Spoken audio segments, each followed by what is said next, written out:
caalamka oo dhan maalin walba. waa tahay bal haatan xagga Itoobiya degmada Yimey ee dawlad deegaanka Soomaalida dalka Itoobiya waxa xalay ku geeriyooday Allah u naxariistay Maki Cabdilaahi Cumar marxuumku wuxuu ka mid ahaa hogaankii sare ee ururka WSLF ee ku kacsanaa maamulkii Itoobiya isagoo ka mid ahaa hogaanka ururkaasi intii u dhaxaysay sanadihii 1964 ilaa 1977 taariikh nololeedkiisa waxaanu ka wareysanay Caydiid Maxamed Cabdilaahi Garas oo marxuumku adeer u ahaa lana soo shaqeeyay waxa uu waramay Siciid Xasan Anteero الله نحرسنا لله وإنا إليه راجعون adeerkay wuxuu ku dhashay degmada Fiiq 1934 wuxuu ahaa halgamayaashii gobnadoonka Soomaali galbeed buu ahaa 64 ilaa 77 weligii wuxuu ahaa mataqaanaa jabadii buu ahaan jiray Soomaali galbeed gobnimo dirka waa tahay nin caynkee ah buu ahaa Maki Cabdilaahi wuxuu ahaa nin halgamaa wuxuu ahaa ugaas buu ahaa aabihii baa ugaas ahaan jiray aabihii 1957 buu ku dhintay magaalada Harar kabacdi isaga la caleema saaray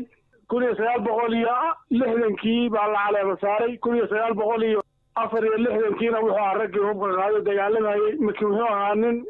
halgamaa oo wadankiisa jecel buu ahaa waa tahay marka wuxuu ahaa hogaamiye dhaqameed sidoo kale wuxuu noqday hogaanka jabhaddii hogaankii jabhaddu ahaa kolkii hore hogaamiye dhaqameed buu ahaa ugaas buu ahaa kadibna hubka raggii qaaday buu ahaa isagii iyo mataqaanaa raggii Maqtan Daahir iyo raggaasu lamid ahaa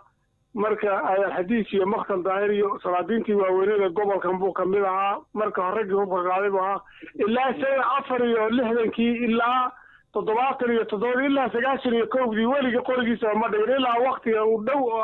wuxuu ahaa nin aan weligii mataqaanaa uu ku hamiyay inuu mataqaanaa ujeedooyinka walaalkiisa inuu gaaro sida ka muuqata Maki waa cimriyay marka jabhadnimadii kadib muxuu qaban jiray jabhadnimadiisii ka hor wuxuu ahaan jiray nin mataqaanaa ugaas oo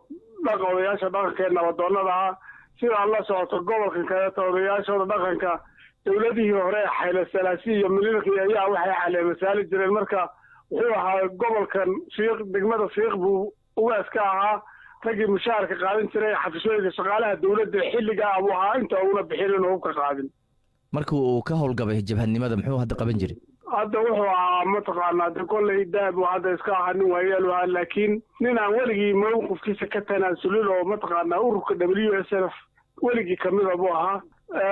shaqadii hadda ugu dambeysay dhowrkan sano u dambeysay xagga ayaa wuxuu gaaray wuxuu ahaa gobolka Jubbaland buu joogay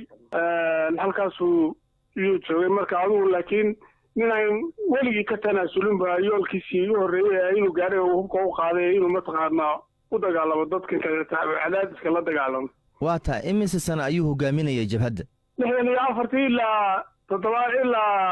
80 waa tahay marka wax ma ka xusi kartaa caqabadihii la soo dirsay inta uu hogaanka hayay Maki wallahi dagaal badan buu ku jiray oo dagaalku waa iska caqabad mar isagoo dagaalku ku jiray